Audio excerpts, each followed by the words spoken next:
बिस्मिल्लाहिर्रहमानिर्रहीम अस्सलाम वालेकुम। लाइव विद लुकमान शाह के साथ आपकी खिदमत में हाज़िर हैं। नाजरीन, सुप्रीम कोर्ट के फ़ैसले के बाद कि 14 मई को इंतखाबात होंगे पंजाब में और हुकूमत की जानिब से इस फ़ैसले पे जो रद्द-ए-अमल सामने आया, आज कौमी असम्बली में एक करारदाद भी मंजूर की गई जिसमें सुप्रीम कोर्ट का फ़ैसला वाज़ेह तौर पर ना मानने का कहा गया है। तो इस सूरत में हम ये देखते हैं कि आगे आने वाला वक्त पाकिस्तान को मज़ीद किन किन बहरानों में धकेलेगा। हमारे साथ सीनियर तजियाकार तज़ीन अख्तर साहब मौजूद हैं। तज़ीन साहब, पहले तो ये बताएं कि 14 मई को आप वो इंतखाबात होते देख रहे हैं? देखें जी, पहली बात ये है, ये जो अखबारात में आता है ना कि आज का दिन कैसा गुजरेगा, कल का दिन कैसा गुजरेगा और ये हफ्ता कैसा गुजरेगा, ये मैं जिन अखबारों का एडिटर हाँ वहाँ पे अव्वल तो मैंने ये दिया नहीं है, और अगर देने की मजबूरी आ गई तो ऊपर मैं एक नोट लिखा करता था कि गैब का इल्म और मुस्तकबिल का इल्म सिर्फ अल्लाह की ज़ात को है। अब ये अभी तो हमें नहीं पता कि इलेक्शन होगा या नहीं होगा, 14 मई को, लेकिन इससे पहले मेरे दो सवाल हैं। एक सवाल ये है कि ये जिन लोगों को इलेक्शन की इतनी जल्दी पड़ी हुई है और वो बेचैन हैं और वो बेकरार हैं और तकरार कर रहे हैं इलेक्शन कराओ, इलेक्शन कराओ, इलेक्शन कराओ, ये इन्होंने, इन्हीं की हुकूमत थी ना पंजाब में, इनकी अक्सरियत साबित हो गई थी, तो फिर इन्होंने असम्बली क्यों तोड़ी? अब ये मतलब कोई बच्चों का खेल तो नहीं है कि एक बच्चा जो है वो ज़िद में आके उसने वही खिलौना तोड़ दिया जो उसने ज़िद करके लिया था अपने अब्बा जी से। लेकिन सर ये याद करेंगे ना, कबल अज़ वक्त ये जो इत्तेहादियाँ इस वक्त ये भी इमरान खान से इलेक्शन मांगते रहे हैं ना, कबल अज़ वक्त आप इंतखाबात कराए नहीं, वो किस तनाज़ुर में आप कह रहे हैं वो हम अलग से बात कर लेते हैं, लेकिन जो कैफियत थी जब असम्बली तोड़ी इमरान खान ने, जो मतलब कि अभी फ्रेश है, लोगों को याद है, और जिस बात से इनकार मुमकिन नहीं है पीटीआई की तरफ से, इमरान खान की हुकूमत थी, इमरान खान का वज़ीर आला था परवेज़ इलाही साहब, और जो नो ट्रस्ट आई थी उनके ख़िलाफ़ वो उन्होंने जीत ली थी। यही फैक्ट है ना। और इसके चंद रोज़ बाद वो असम्बली तोड़ दी, अपनी हुकूमत खुद ख़त्म कर दी। KPK में कोई मसला नहीं था इनको, वहाँ पे कोई नो ट्रस्ट भी नहीं थी, अपना वज़ीर आला था, 10 साल से हुकूमत चली आ रही थी, क्यों तोड़ी? अभी ये जो बेचैनी है ये हुकूमत साजी के लिए है ना। बिल्कुल। तो हुकूमत तो मौजूद थी दोनों जगह उनकी, मरकज़ में नहीं, फिर क्यों उन्होंने तोड़ी? और जो उसमें असल समझने की बात यह है कि वज़ीर आला अपना नहीं था पंजाब में, और परवेज़ इलाही को उस तरह डिक्टेट नहीं कर सकते थे, लिहाजा ये जो इलेक्शन का ये परवेज़ इलाही साहब को भी पता है कि ये सिर्फ़ और सिर्फ मुझसे जान छुड़ाने के लिए इन्होंने किया है। अब दूसरी बात इसमें यह है, हम असल में इसी मौजू पे अगर थोड़ा सा इसका अहाता कर लें पहले, दूसरी बात इसमें समझने की ये है कि जो चीफ़ जस्टिस साहब ने फ़ैसला दिया, वो फ़ैसला, उस फ़ैसले में कई सिकम हैं, कई उसमें जो बातें हैं वो हो सकती हैं, हो रही हैं। इन्हीं तीनों ने फ़ैसला किया था पहले भी, इसी केस का पहले जो फ़ैसला किया कि 30 अप्रैल को इलेक्शन कराएं, और अगर ज़रूरी हो तो कुछ दिन आगे, कुछ आगे ले जाएं, और वो कुछ आगे बताया नहीं था। अब कुछ आगे क्या आया है? ये 14 मई आया है, 30 अप्रैल से कुछ आगे 14, तो ये पिछली पेशी पे ही कर देते, पिछली हीयरिंग पे कर देते। यानी कि जजों के यहाँ भी, आला तरीन अदलिया के यहाँ भी इस मामले को बड़ा ऐसे अजीब तरीके से ही लिया जा रहा है, बड़े हल्के अंदाज में लिया जा रहा है। अब दूसरी बात जो मैं करना चाह रहा था वो ये है, बंदयाल साहब पीपल्स पार्टी और नून लीग के वकला को टोकते रहे, साफ नज़र आ रहा था कि वो बाइस्ड हैं, और जो इरफान कादर साहब का जो मुकालमा हुआ, उनका तो एक दिन कबल इजलास में बाइकाट का कहा गया था ना, इसलिए वो टोकते रहे। जी, मैं उसी पे आ रहा हूँ। अब देखें कि वो अब उनको कह रहे हैं जी आप बाइकाट कर रहे हैं कि नहीं, और वो बता रहे हैं अपनी पोजीशन कि हम अदालत का बाइकाट नहीं कर रहे, हम इस बेंच पर अदम एतमाद कर रहे हैं, और वो उनको हक हासिल है। मैं भी समझता हूँ कि ये बेंच जो है ये अपना एतमाद खो चुका था, यही बेंच पहले समाअत की थी तो वही फिर बैठ गए। ये एक बड़ी मजबूत सॉलिड उनकी दलील थी कि ये 3 जज अब नहीं सुन सकते।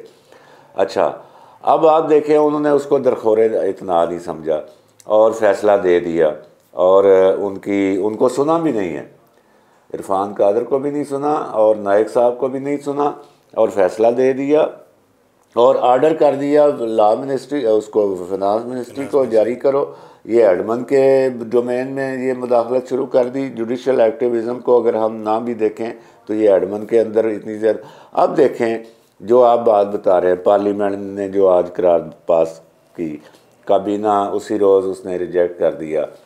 अब ये जो इलेक्शन की तकरार कर रहे हैं और चीफ जस्टिस के इस फैसले की बुनियाद पर लुटियाँ डाल रहे हैं, ये उस वक्त क्या करेंगे जबकि 14 मई का इलेक्शन कमीशन ने कर दिया, हम कहते हैं जी ठीक है होंगे। अगर ये पार्टियां जो हैं ये उस इलेक्शन का ही बाइकाट कर दें, फिर इमरान की उसमें जो सो कॉल्ड पॉपुलैरिटी है और उसमें जो जीत है उसकी क्या हैसियत रह जाएगी? कुछ भी नहीं रह जाएगी। तो क्या सर ये इलेक्शन अब हुकूमत की मर्ज़ी से हो गया? पाकिस्तान का एक आइन भी है ना, 90 दिन में आपने इलेक्शन कराने। असम्बली चलें गलती से तोड़ दी, इमरान ने गलत किया, दोनों असम्बलियाँ तोड़ दी।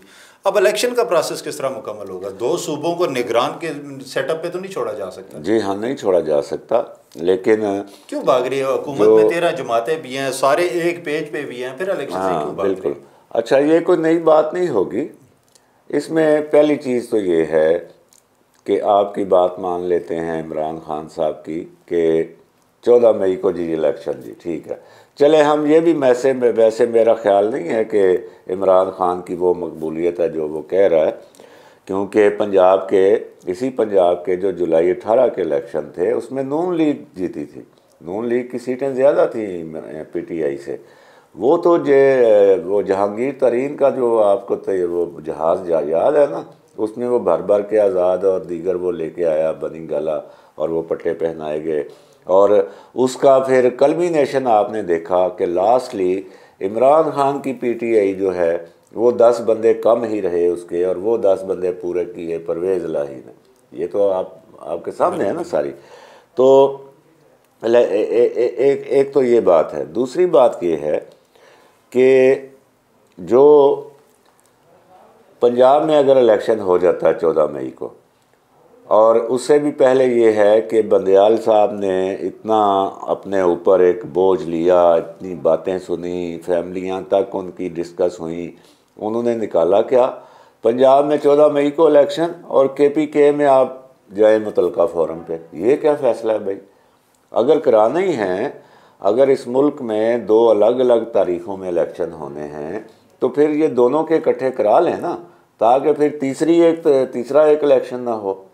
अब KPK का उन्होंने तारीख को नहीं दी, क्यों नहीं दी? उनका अलग से सुनेंगे। अलग से क्यों सुनेंगे भाई?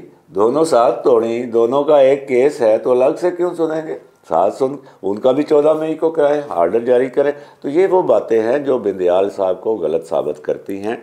अब आप आए कि चलें पंजाब पे आ जाते। पंजाब में इलेक्शन का मतलब है कि पंजाब की जो सीटें हैं कौमी असम्बली की, ये पूरे मुल्क की जो बाकी कौमी असम्बली की सीटें हैं उनसे ज़्यादा हैं। पंजाब में जो जीता होगा उसकी पार्टी को बाकी सूबों से वैसे भी वोट पड़ने के इम्कानात ज़्यादा हो जाते हैं, और वो मैनूवरिंग भी कर सकता है, असरअंदाज भी हो सकता है। वो पंजाब के जो बेतहाशा वसाइल हैं उनको इस्तेमाल कर सकता है KPK में, बलूचिस्तान में, सिंध में। लिहाजा ये एक नया पेंडोरा बक्स खुल जाएगा। अभी जो खुला हुआ है ये छोटा है, वो जो पेंडोरा बक्स खुलेगा वो इससे कहीं ज़्यादा बड़ा होगा, जो कि इस मुल्क के लिए इंतहाई जहर कातिल की तरह होगा। और अभी आपने 2, 4, 5 अरब डॉलर इकट्ठे कर लिए हैं, तो इस सूरत में आप इस पोजीशन से भी जाएंगे जो इस वक्त आप ज़ीरो पे आए, मनफी से आप ज़ीरो पे आए हैं, और अभी आपने दिवालियापन को कवर करना है। सर इसका हाल क्या है? सुप्रीम कोर्ट और पार्लियामेंट आमने सामने खड़े हो चुके हैं। यही सुप्रीम कोर्ट थी जब इन्होंने वो इमरान खान के डिप्टी स्पीकर की रूलिंग को मुस्तरद किया तो इस तरफ मिठाइयाँ बांट रही थी। अब उसी सुप्रीम कोर्ट के ख़िलाफ़ यह पार्लियामेंट खड़ी होगी, आज करारदाद पेश कर दी। कौन सा फोरम रह गया है जिस पे अवाम फिर एतमाद करेंगे अपने मसाइल के? वो जो डिप्टी स्पीकर वाला काम था ना, वो तो सीधा सीधा गलत था ना। उसमें तो कोई जज जो है, मैं तो कहूँगा नैले से नैला जो जज है, वो भी उसको सही नहीं कह सकता।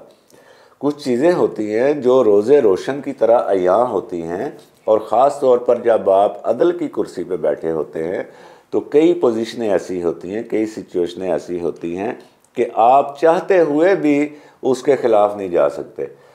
डिप्टी स्पीकर का इकदाम सरासर गैर कानूनी, गैर आइनी था। जब नो ट्रस्ट फाइल हो गई तो नो ट्रस्ट पर वोटिंग करानी है, और जब वोटिंग करानी है और वो वोटिंग में वज़ीर आज़म पर अदम एतमाद हो गया, तो वही जिस तरह आप उधर से वो लेके आए हैं एक, मैं इधर से अब उधर ले जाता हूँ कि ये जब कहते हैं जी कि वज़ीर आला ने एडवाइस दे दी तो गवर्नर पाबंद हो गया असम्बली तोड़ने का, उसी तरह जब नो ट्रस्ट फाइल हो गई तो स्पीकर, डिप्टी स्पीकर पाबंद हो गए कि वो उस पर वोटिंग कराएंगे, और जब वोटिंग होगी और उसमें पीएम पे अदम एतमाद हो जाएगा तो पीएम को रिज़ाइन करना है।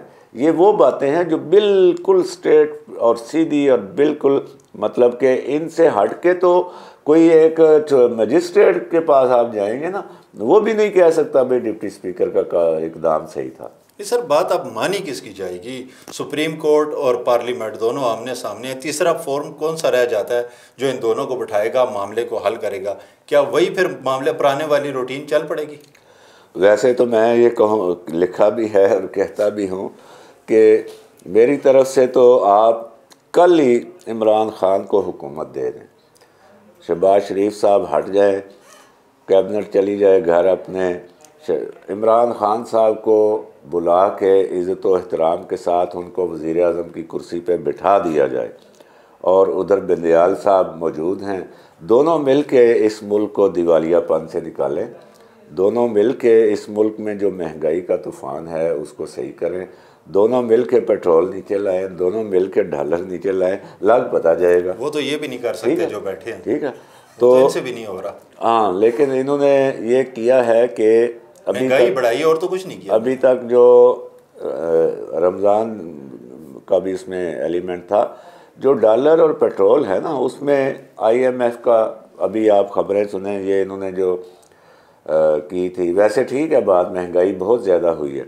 लेकिन उसमें जो चीज़ें आ रही हैं, इन्होंने इमरान खान के दौर तक आपका इंपोर्ट बिल 72 अरब डॉलर पे था, और आपकी एक्सपोर्ट जो है ये 35-36 अरब डॉलर की थी, इतना बड़ा डिफिसिट था। और अभी ये डिफिसिट, अभी इन्होंने सालाना जो एक बनाया है इंपोर्ट बिल, वो 56 अरब डॉलर है, यानी कि इन्होंने 16 अरब डॉलर नीचे लेके आए हैं, और इधर से कुछ एक्सपोर्ट जो है उनमें इजाफा किया है। अब साथ इस दौर में, ये मैं इनको क्रेडिट नहीं दे रहा, ये तय था कि अगर ये रियासत बचाने आए हैं, मईशत बचाने आए हैं, तो और इन्होंने वो काम नहीं किए जो इनको करना है। खुद आपके साथ ही गुफ्तगू में इन पे बड़ी तनकीद कर चुका हूँ, लेकिन अभी आपने 10 अरब डॉलर तक अदायगियाँ कर दी हैं। अभी आपका जो CPEC है ये खुल गया रास्ता उधर से, जो कि बंद हो गया था इमरान खान के दौर में, और चाइना के साथ ठीक है, चाइना ने 2 अरब डॉलर भी आपके रीशेड्यूल कर दिए, सऊदी अरब भी 2 अरब डॉलर दे रहा है। चलो कुछ निचली सतह पे नहीं, लेकिन ऊपर की सतह पे अब ये है कि पाकिस्तान डिफ़ॉल्ट में नहीं जा रहा, पाकिस्तान अब वो जो मैंने कहा ज़ीरो पे आ गया। मैं ये नहीं कह रहा कि उन्होंने बढ़ा दिया, लेकिन ज़ीरो पे पाकिस्तान आ गया। अब इसको ऊपर उठाना है, ऊपर उठाने के लिए ख़ुद यही लोग इमरान खान साहब को मिसाक़े मईशत का मशवरा दे चुके हैं, जो उन्होंने नहीं माना, उस वक्त दरखोरे इतना नहीं समझा। तो अब ये जो सुप्रीम कोर्ट है ये अपना काम करे। सीधी सादी बात तो ये है कि जिसका जो काम है वो काम करे। अब इमरान खान साहब नो कॉन्फिडेंस की कामयाबी के बाद अगर अपोजिशन में हैं तो वो अपोजिशन लीडर बने। वो आए असम्बली में बैठे ना, उनकी अभी भी सबसे बड़ी अपोजिशन है, वो असम्बली में बैठे, ये 4-5 महीने निकाले, एक स्टेट्समैन का मुजाहरा करे, उसके बाद सारी पार्टियां इलेक्शन में एक साथ चली जाए। ये देखा है कि इस पूरे सिनेरियो में ये जो इस वक्त सूरत हाल चल रही है, इसमें पीपल्स पार्टी के सीनियर वकला जो हैं चीफ जस्टिस साहब के साथ खड़े हैं, तो पीपल्स पार्टी कौन कौन से खड़ा दे? एतजाज़ अहसन साहब को देखें, आप खोसा साहब को देखें, उनके बयान। एतजाज़ अहसन की तो बात आप छोड़ दें, क्योंकि एतजाज़ अहसन के हवाले से मैं कुछ अंदर की चीज़ें भी जानता हूँ, उनके माली मफादात भी हैं, और एतजाज़ अहसन एक तवील अरसे से पीपल्स पार्टी से आउट है। पीपल्स पार्टी उनको ऑन नहीं कर रही। लतीफ़ खोसा साहब का जो मौक़िफ़ है वो उनका उसका मतलब पार्टी का मौक़िफ़ नहीं है, पार्टी का अपना मौक़िफ़ है। पार्टी का मौक़िफ़ बिलावल भुट्टो साहब का मौक़िफ़ है जो कल उन्होंने दिया कि पाकिस्तान में इंसाफ देने वाला कोई इदारा नहीं है, और मैं समझता हूँ कि ये उन्होंने बिल्कुल सही बात की है। यहाँ पे जो सुप्रीम कोर्ट, उन्होंने तो ये भी कहा है कि तख्ते लाहौर की लड़ाई पूरे मुल्क को ले डूबेगी। हाँ, वो उन्होंने इस अंदाज में नहीं कहा कि ये नून लीग की लड़ाई है। उन्होंने वो तख्ते लाहौर की जो इस्तेलाह इस्तेमाल की है वो सिर्फ़ इसलिए इस्तेमाल की है कि वो लाहौर है, और चूँकि वो अक्सर तख्ते लाहौर कहते हैं तो इसका मतलब नून लीग के साथ उनकी लड़ाई नहीं है। इस बात पे नून लीग पीपल्स पार्टी दोनों मुत्फिक हैं कि इलेक्शन एक दिन हो और अलग अलग ना हो। और जो बात है, अब खान साहब जो हैं वो तो कहते हैं जी कि भाई मैं रिज़ल्ट देख कर बताऊँगा ये शफाफ हैं कि नहीं। ये क्या बात हुई भाई, अब कि आप हारे। अब इन पार्टियों ने अक़दार तो कायम की है ना, कम अज़ कम। नून लीग जो है वो 17 सीटों पे रह गई, पीपल्स पार्टी पंजाब में 7 सीटों पे रह गई, लेकिन उन्होंने सियासत की, उन्होंने नताइज माने और वो सिस्टम के अंदर रहे। वो नहीं पार्लियामेंट को ठोकर मार के तो नहीं चले गए और मुझे उतार दिया सीट से तो मैं इस पार्लियामेंट को नहीं मानता। ये क्या बात हुई भाई। चलें, शुक्रिया सर। नाजरीन, इस वक्त पाकिस्तान के बड़े सतून आपस में टकरा रहे हैं और ये रियासत के लिए कोई अच्छी अलामत नहीं होती। हमारी दुआ है कि अल्लाह इस बहरान से पाकिस्तान को निकाले। हमें इजाज़त दीजिए। अल्लाह।